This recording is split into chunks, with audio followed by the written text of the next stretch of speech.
লাভ কি আছে? বারাবণীর ওসি নাকি সাসপেন্ড হয়েছে। কেন? কারণ মমতা ব্যানার্জি পরিষ্কার করতে চান। বাকি ওসিরা সব ধোয়া তুলসী পাতা। বারাবণীর ওসি আর অন্ডালের ওসি কি যার পাশে জামুরিয়ার ওসি সবই তো এক ধরনের কারবার, সবই তো কয়লা পাচারের সঙ্গে যুক্ত।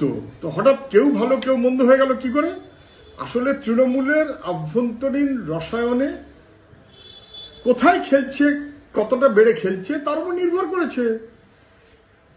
যদি খাপে খাপে মিলে যেত প্রমোশন, যদি খাপে খাপে না মিলে যায় তাহলে ওসি বলির পাঠা, বাকি কমিশনারের সব ঠিক, বাকি তৃণমূলের নেতারা সব ঠিক, তাদের ঘরে যেন দোষ না পড়ে সেই কারণে কাউকে না কাউকে বলি দিতে হবে।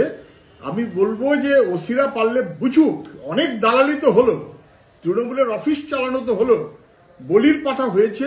যখন তৃণমূল প্রয়োজন বোধ করবে যে ওসিকে দিয়ে বেশি উল্টোপাল্টা কাজ করাবে, বা যে ওসি মনে করবে বা যে পুলিশ মনে করবে যে আমি একেবারে দারুণ বসংবদ, কবে তার ঘাড়ে যে কোপ পড়বে কেউ জানে না। বলির পাঠা, তৃণমূলের আভ্যন্তরীণ রসায়নের বলির পাঠা, যাতে কলকাতা পর্যন্ত কয়লার পাচারটা আরো সুচারুভাবে চলতে পারে।